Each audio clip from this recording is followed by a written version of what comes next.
আল্লাহ পাক বলছেন ওয়ামা খালাকতুল জিন্না ওয়াল ইনসা ইল্লা লিয়াবুদুন বা'দা আউযু বিল্লাহি মিনাশ শাইতানির রাজিম ওয়ামা খালাকতুল জিন্না ওয়াল ইনসা ইল্লা লিয়াবুদুন। আল্লাহ পাক আপনাকে আমাকে প্রথম যে দায়িত্ব দিচ্ছেন সেটা হচ্ছে এই, আমি মুসলিম আমি নারী হই, পুরুষ হই, যুবক হই, যুবতী হই, যেই হই না কেন, আল্লাহ পাক আমাকে বলছেন ওয়ামা খালাকতুল জিন্না ওয়াল ইনসা ইল্লা লিয়াবুদুন।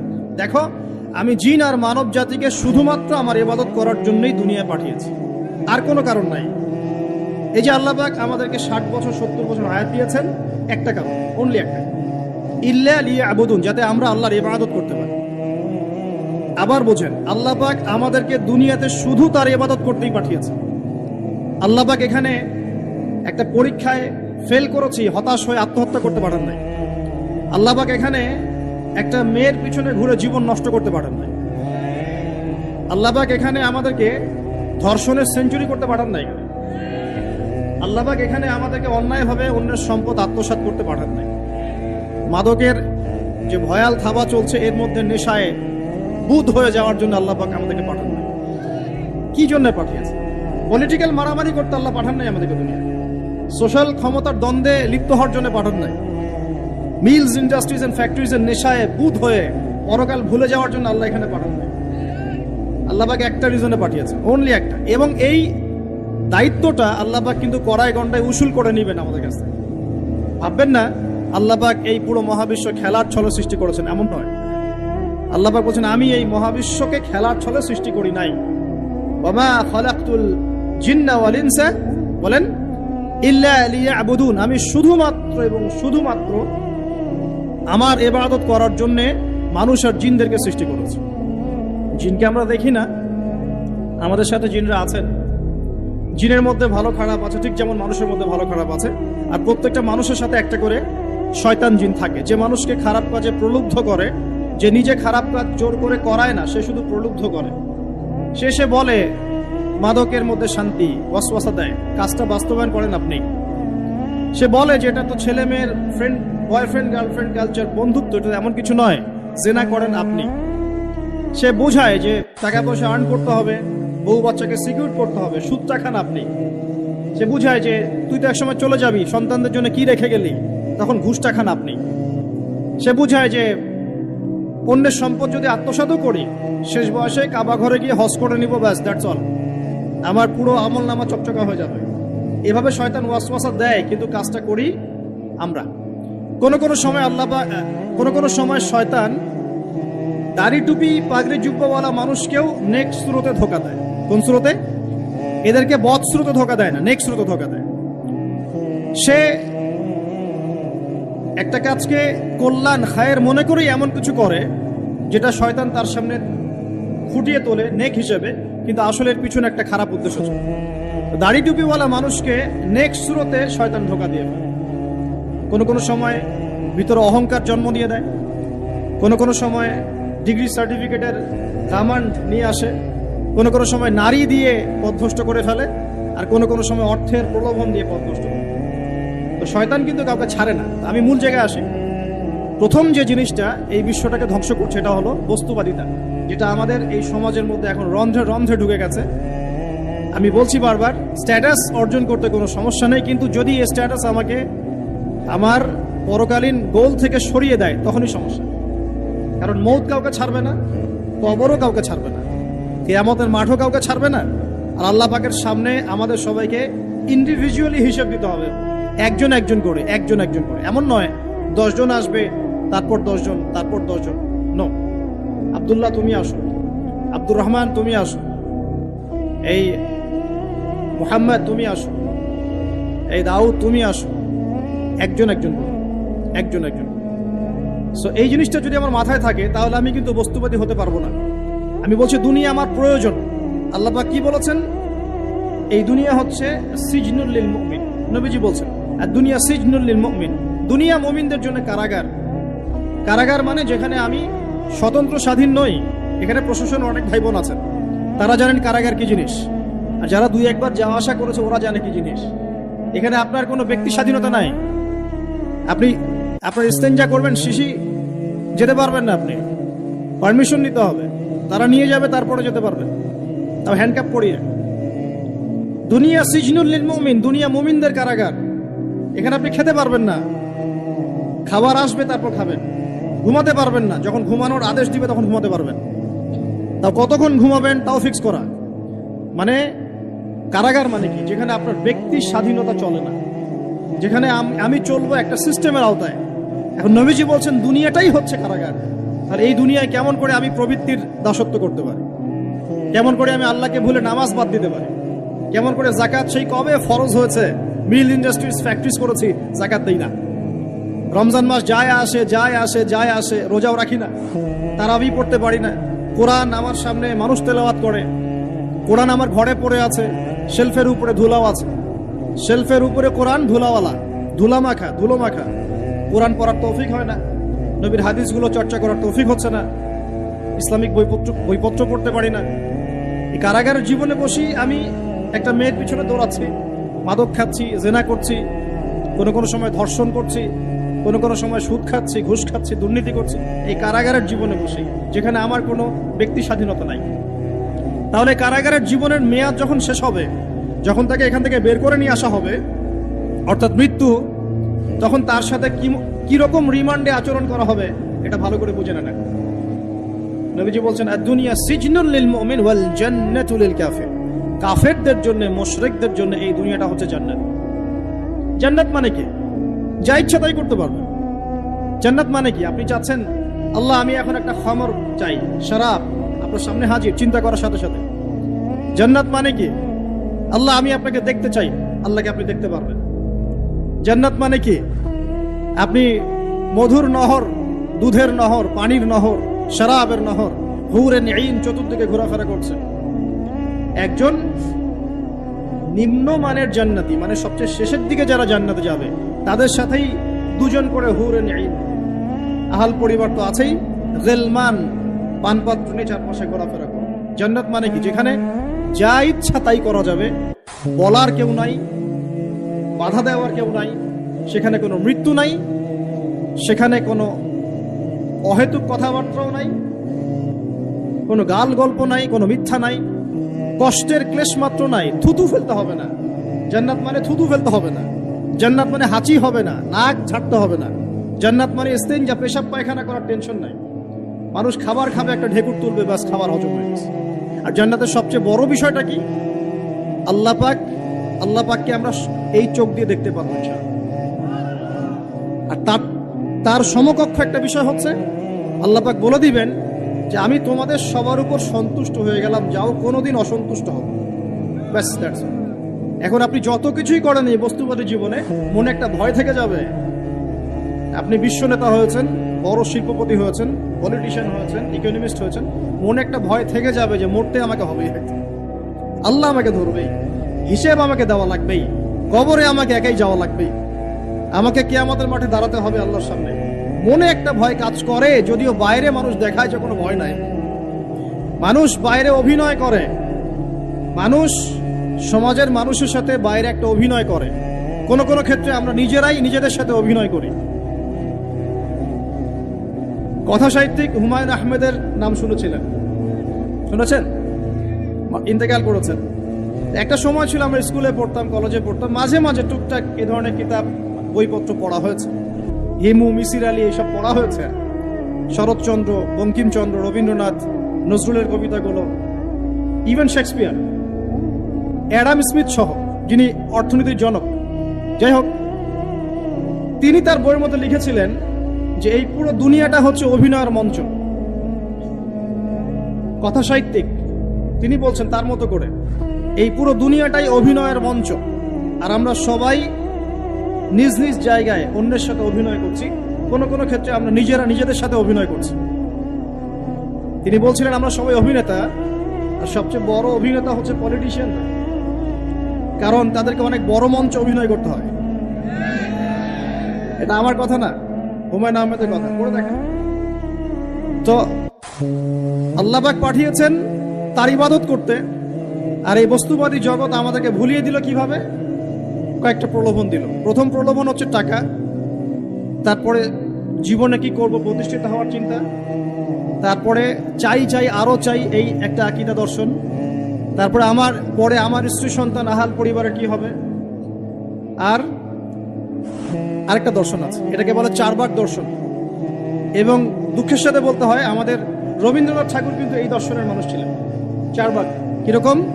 তার কবিতা পড়লে দেখবেন লেখা আছে, 2 হাতে যা পাও হাত পেতে নাও, 2 হাতে যা পাও হাত পেতে নাও, বাকির খাতা শূন্য থাক, বাকির খাতা শূন্য থাক। ঠিক 4 ভাগ দর্শন। এটা ফিলোসফি পড়েছেন, এখানে অনেক টিচারও আছেন আমি জানি, তারা এই কথাগুলো বুঝবেন। 4 ভাগ দর্শন কেমন? ঋণ করে ঘি খাও, ঋণ করে ঘি খাও, যতদিন বাঁচবে সুখে বাঁচবে, এটা হলো 4 ভাগ দর্শন। তো 2 হাতে যা পাও হাত পেতে নাও, বাকির খাতা শূন্য থাক, মিল আছে না? ঋণ করে হলেও ঘি খান, যেভাবে হোক ঘি খান, মানে ঋণ করে হলেও ঘি খান, যতদিন বাঁচবেন সুখে বাঁচবেন। তাহলে এই দর্শনগুলো বস্তুবাদী না? বুঝতে পারছেন কিনা? ম্যাটেরিয়ালিজম, বস্তুবাদিতা, মানে আপনি চোখের সামনে যা দেখছেন এই দুনিয়া, যেভাবে হোক অর্জন করে নেন, বাকির খাতা শূন্য থাক।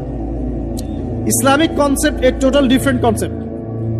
ইসলামের ঈমান, আকীদা, ইসলাম, পরকাল, মুহাম্মদ সাল্লাল্লাহু আলাইহি ওয়াসাল্লামের আদর্শ সম্পূর্ণ ডিফারেন্ট। আমরা বলি কি, এই দুনিয়াতে আমরা মুসাফির, দুনিয়াতে আমরা কি মুসাফির, কে কতদিন থাকবো কোনো ঠিক নাই। নবীজি বলছেন, হে আব্দুল্লাহ বিন ওমর, তুমি দুনিয়াতে মুসাফিরের মতো থাকো, সকালবেলা উঠলে সন্ধ্যার অপেক্ষা করো না, সন্ধ্যাবেলা হলে সকালের অপেক্ষা করো। দর্শনের মধ্যে কত পার্থক্য না, আকাশ পাতাল পার্থক্য না? এখন যদি এই বস্তুবাদী দর্শন দিয়ে আপনি চলাফেরা করেন, তাহলে তো আপনার লাইফের অ্যাম্বিশন হবে একটা ফ্ল্যাট, আর ওটা এনি হাও আপনাকে অ্যাচিভ করতে হবে, legal way or illegal way, আপনাকে অ্যাচিভ করতেই হবে, অ্যাচিভ করতেই হবে, যেহেতু আপনার মোটিভটা হচ্ছে ম্যাটেরিয়ালিজম, বস্তুবাদিতা। আর নবী সাল্লাল্লাহু আলাইহি ওয়াসাল্লাম কি বলছেন? সকালে ঘুম থেকে উঠলে সন্ধ্যার অপেক্ষা করো না, সন্ধ্যাবেলায় থাকলে সকালের অপেক্ষা করো না। তুমি দুনিয়াতে মুসাফিরের মতো থাকো, তোমার যতটুকুতে দুনিয়া চলে যায় এতটুকুতে সন্তুষ্ট থাকো। নবীজি আরো বলছেন, তুমি কখনো উপরের দিকে চোখ দিয়ে হেঁটো না, রাস্তায় যখন হাঁটবে উপরের দিকে দেখো না, বরং তুমি দেখো যে তোমার নিচে কারা আছে। আবার বলছি, নবীজি বলছেন, তোমরা হাঁটবে যখন রাস্তায় চলাফেরা করবে, তোমাদের উপরের দিকে দেখবে না যে তোমাদের উপরে কারা আছে, অলওয়েজ দেখবা তোমাদের নিচে কারা আছে, তোমাদের চেয়ে খারাপ কারা আছে। এক ভাইকে আপনি দেখবেন আপনি সুস্থ, তার হাত নাই। আরেক ভাইকে দেখবেন আপনি সুস্থ, তার চোখ নাই। এক ভাইয়ের পা প্যারালাইজড হয়ে গেছে, এক ভাইয়ের বডি প্যারালাইজড, একজন হার্টের রোগী, একজন ডায়াবেটিসের রোগী। আপনি সুস্থ আছেন, অথচ ওই ব্যক্তির অনেক টাকা পয়সা আছে, আপনার নাই। এখানে কে ধনী বলেন দেখি, আপনি না সে? আপনার সুস্থতা আছে। আরেক ভাইয়ের অনেক বড় বড় ফ্ল্যাটস, কিন্তু আপনার এতটুকু নাই, ছোট্ট একটা বাসা। আপনার কষ্ট লাগে, আমারও যদি এমন হতো। ওই বাসায় গিয়ে দেখলেন যে ইন্টারনালি সে ব্যক্তি সুখে নাই, তার পরিবারে অশান্তি, তার পরিবারে হৃদ্যতা ভালোবাসার বন্ধন নাই। আপনার পরিবারে আছে। একটা রিক্সাওয়ালা সারাদিন রিক্সা চালিয়ে 500-1000 টাকা আর্ন করে বাসায় চলে গেল, গিয়ে বাসা আলু ভর্তা, ডিম ভাজা, ডাল দিয়ে ভাত খাচ্ছে, সুখে আছে দিব্যি, বউয়ের সাথে গল্প করছে, চাঁদ দেখছে।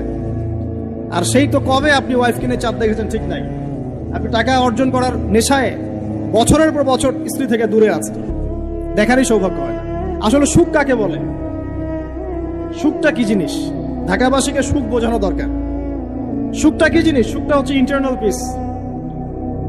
যখন আপনি বা আমি নিজেকেও বলছি, যখন আমরা আল্লাহকে পাবো, আল্লাহ পাকের ইবাদতের মধ্য দিয়ে, রাসূলের সুন্নতের মধ্য দিয়ে অল্পে তুষ্ট থাকতে পারবো, যা আছে এতে শুকরিয়া আদায় করবো, আপনি কেউ নাই দুনিয়াতে। কিন্তু বস্তুবাদিতা আপনাকে এই আকীদা আদর্শ থেকে সম্পূর্ণ ডিমোটিভেট করে দেবে। আপনাকে খালি চাই আরো চাই। ওই যে 2 হাতে যা পাও হাত পেতে নাও, বাকির খাতা শূন্য থাক। আর আমাদের দর্শন 2 হাতে যা পাও হাত পেতে নাও না, বরং দুনিয়াতে যতটুকু পাও এতটুকুতে সন্তুষ্ট থাকো, বাকির খাতা শূন্য থাক না, বাকির খাতা পূর্ণ হোক। মানে পরকালটা বাকির খাতা না, ওই পরকালের বাকির খাতাটা পূর্ণ হোক। প্রয়োজনে দুনিয়ার সব চলে যায় যাক, প্রয়োজনে দুনিয়ার সব যদি চলেও যায় যাক, তারপরে বাকির খাতা কি হোক? পূর্ণ হোক। এটাই আল্লাহ রাব্বুল আলামিন সূরা আ'লার মধ্যে বলছেন, বাল তুসিরুনাল হায়াতাদ দুনিয়া, তোমরা এই দুনিয়ার জীবনটাকেই প্রাধান্য দিয়ে থাকো। ওয়াল আখিরাতু খায়রুন ওয়া আবকা, কিন্তু আখিরাত হচ্ছে সবচেয়ে উত্তম এবং চিরস্থায়ী। তো প্রিয় ভাই এবং বোনেরা যারা আলোচনা শুনছেন, আজকে আমাদের প্রথম সবক হওয়া উচিত দুনিয়ার নেশায় আমরা না পড়ি। আল্লাহ পাক আমাদেরকে তৌফিক দান। এর মানে এই না আমরা দুনিয়ার প্রোগ্রেসে যাব না, অবশ্যই যাব, আমরা অবশ্যই যাব।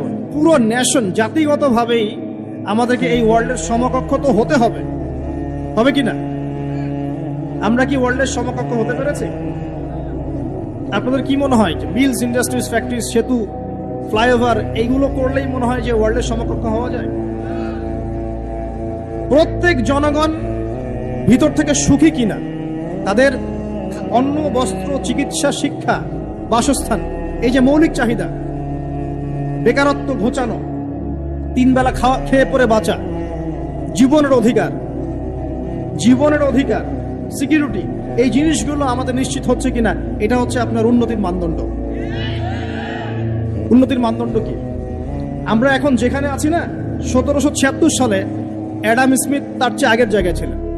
1776 সালে অ্যাডাম স্মিথ একটা বই লিখেছেন, তার নাম হচ্ছে যে দ্য ওয়েলথ অফ নেশন, এই কিভাবে একটা রাষ্ট্রের ওয়েলথ ফাংশন করে। ওই 1776 সালে তিনি যে চিন্তাগুলো করেছেন, এখন পর্যন্ত আমরা সেই চিন্তা বাস্তবায়ন করতে পারি নাই। 1776 সালের চিন্তা, কিন্তু ওই চিন্তা বাস্তবায়ন করেছে পশ্চিমারা। পশ্চিমা সভ্যতা যেটা আপনি দেখছেন দাঁড়িয়ে আছে, এই একটা বইয়ের উপর দাঁড়িয়ে আছে। যেমন একটা এক্সাম্পল দিই, আলোচনা কঠিন হয়ে যাবে, অন্যদিকে যাব। আমরা মনে করি যে অর্থনীতি আমরা নিয়ন্ত্রণ করব, ঠিক আছে, অর্থনীতির পুরো বিষয়গুলো আমরা নিয়ন্ত্রণ করে আমরা সমৃদ্ধি নিয়ে আসবো। আসলে বিষয়টা কি জানেন? অর্থনীতির নিজের একটা ফ্লো আছে, ও নিজেই নিজেকে নিয়ন্ত্রণ করে, এবং তার উপর একটা ইনভিজিবল হ্যান্ড থাকে, অদৃশ্য হাত, যেটা আমরা বলি আল্লাহ রাব্বুল আলামিন।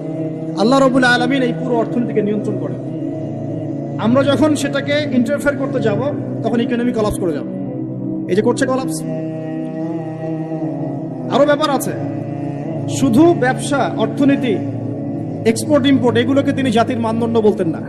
তিনি বলতেন যতক্ষণ পর্যন্ত জাতির প্রত্যেক ব্যক্তির মধ্যে এথিক্স না আসবে, নীতি যতক্ষণ পর্যন্ত না আসবে, আপনি করাপশন থামাতে পারবেন। তাই হয়েছে না? শুধু ব্যবসা না, আদর্শ কতটুকু আছে? এই যে আপনি দেখছেন বিভিন্ন জায়গায় ভেজাল খাবার খাওয়াচ্ছে, ওদের কি টাকার অভাব আছে? ওদের টাকার কিন্তু অভাব নাই। নেম ফ্রেমের কোনো ঘাটতি আছে? এস্টাবলিশড বিজনেস, তাহলে কেন আপনাকে ভেজাল খাওয়াবে? কারণ তার মধ্যে এথিক্স নাই, নীতি নাই। এই জন্য জাতির প্রত্যেক সদস্যকে, মানে প্রত্যেক জনগণের প্রত্যেককেই আগে নীতিগত শিক্ষা দেওয়া উচিত। আর এই কাজটাই করে ইসলাম, বলে সুবহানাল্লাহ। এই এথিক্স এবং নীতি শেখায় কে? ইসলাম। ইসলামের চেয়ে সার্বজনীন ভাবে এবং যুগোপযোগী ভাবে কেউই এথিক্স শেখাতে পারবে না। কাগজে কলমে অনেকে অনেক কথা বলতে পারে, প্র্যাকটিক্যালি শেখাবে কে? ইসলাম। এখন বলতে পারেন তাহলে মুসলিমদের মধ্যে দুর্নীতি কেন, মুসলিমদের মধ্যে কেন এই সমস্যাগুলো হয়? উত্তর একটাই, ওই যে স্যার বলে গেলেন, আমি বিভিন্ন ওয়াজে যে এক এক জায়গায় এক এক কথা বলে। উত্তরটা কি? উত্তরটা হচ্ছে যে কোরআন এবং সুন্নাহর সঠিক যে শিক্ষাটা আছে, এই শিক্ষাটা আমরা অনেকেই বাস্তবায়ন করতে পারছি না। এটা আমাদের ব্যর্থতা। এটা কাদের ব্যর্থতা? এটা আমাদের ব্যর্থ। এখানে আমাদের ব্যক্তির স্বার্থ থাকতে পারে, এখানে আমার জ্ঞানের স্বল্পতা থাকতে পারে, আমার ভিতরে অহংকার থাকতে পারে, বা আমি অল্প শিক্ষিত হতে পারি, এবং এমন হতে পারে আমার জ্ঞানটা যুগোপযোগী না। ইসলামিক জ্ঞান আমার মধ্যে আছে, কিন্তু কিভাবে এই জ্ঞান দিয়ে ওয়ার্ল্ডকে ডিল করবো, এই জ্ঞানটা আমার মধ্যে নেই। এই কারণে আমরা হয়তোবা ইসলাম, কোরআন সুন্নাহ হাতে থাকার পরেও এই সমস্যাগুলো ফেস করছি। প্রথম সমস্যা হচ্ছে বস্তুবাদিতা। আল্লাহ পাক আমরা সবাইকে, যারা আলোচনা শুনছি, দুনিয়ার প্রেমিক হওয়া থেকে বাঁচাক বলি আমি। দুনিয়ার প্রেমিক না, প্রেমিক হব কার? আল্লাহর, আখিরাতের। কতটুকু দাম আছে দুনিয়ার? আল্লাহ পাক বলছেন একটা মাছির পাখার সমানও না। একটা মাছির পাখার কি দাম আছে আপনার কাছে? আল্লাহ পাক বলছেন পুরো দুনিয়ার দাম আমার কাছে যদি একটা মাছির পাখার সমান হতো, তাহলে এই দুনিয়াতে কোনো কাফের মুশরিক পানি পান করতে পারত। তার মানে এই দুনিয়াতে যা করো করো, আমার তো কোনো দামই নাই দুনিয়া। কালকেই তো আমি দুনিয়া ধ্বংস করব। আর ওই যে দুই জাতির কথা বললাম, জিন এবং মানব জাতি, আপনারা সূরা আর রহমান পড়বেন। রহমান নামটা অনেক ব্যাপক, দয়াময়ের নাম, তার মানে আল্লাহ পাক মার্সিফুল, মোস্ট মার্সিফুল। কিন্তু এই সূরা আর রহমানেই একটা ভয়ঙ্কর আয়াত আছে, কি? সানাফরুগু লাকুম আইয়ুহাস সাকলান। হে মানুষ এবং জিন, হে মানুষ এবং জিন, শীঘ্রই আমি তোমাদের দুইটা জাতিকে ডিল করার জন্য ফারেক হচ্ছি, অপেক্ষা করতে থাকো।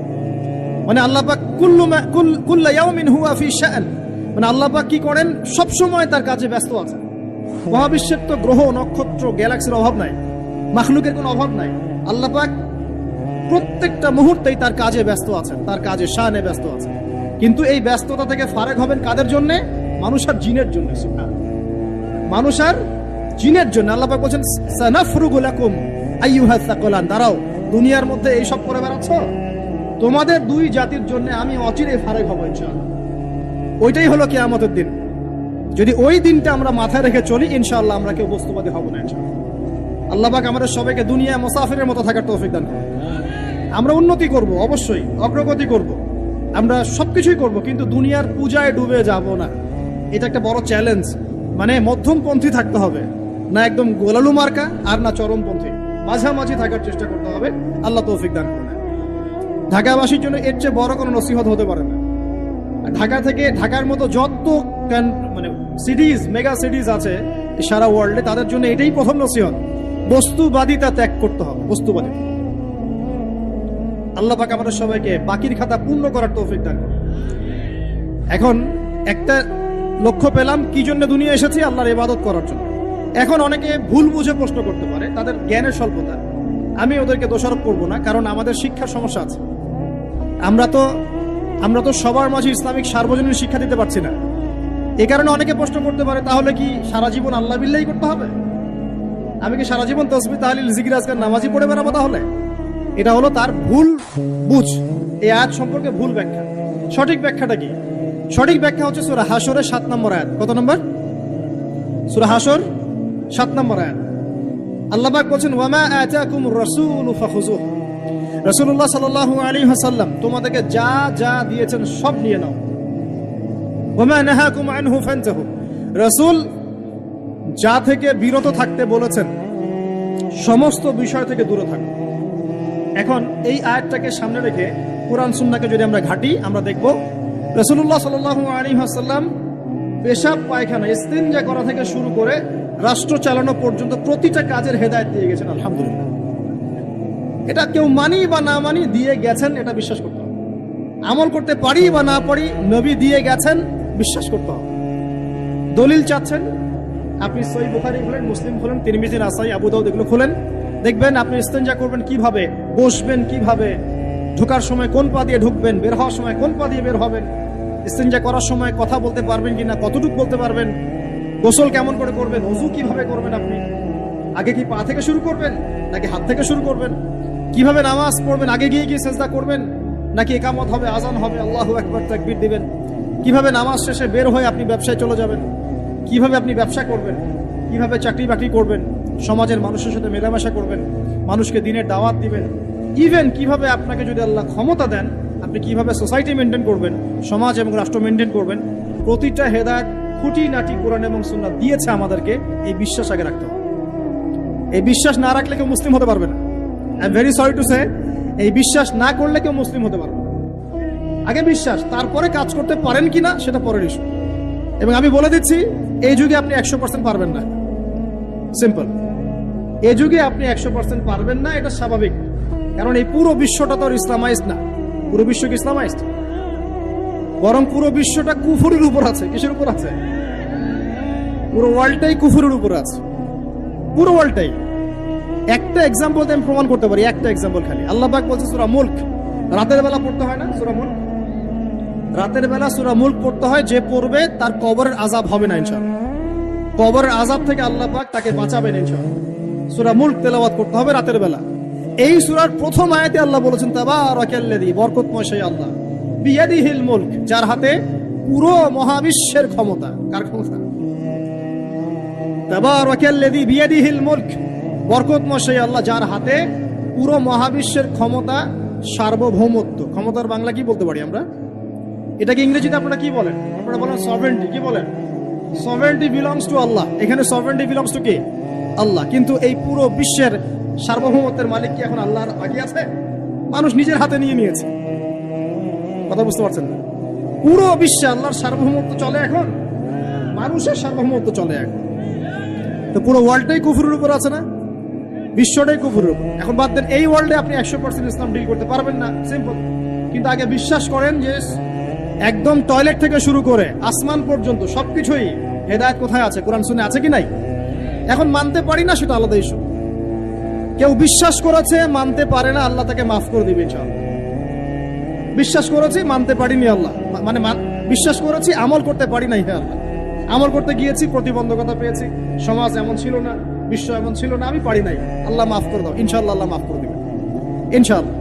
আল্লাহ পাক বলেছেন কারো আমল নামায় যদি শিরকের পাপ না থাকে, যে কোনো গুনাহ আল্লাহ যাকে ইচ্ছা মাফ করে দিবেন। আমল নামায় খালি শিরকের পাপ রাখা যাবে না, যে কোনো গুনাহ আল্লাহ যাকে ইচ্ছা মাফ করতে পারেন। বুঝাচ্ছি, মনে করেন একজন জেনা করেছেন, আল্লাহ মাফ করুক। ওই জেনাকার ব্যক্তি যদি বিনা তওবাতেও মারা যায়, তওবা করে নাই, বিনা তওবাতেও মারা যায়, কালকে আমাদের মাঠে আল্লাহ পাক তাকেও মাফ করতে পারেন।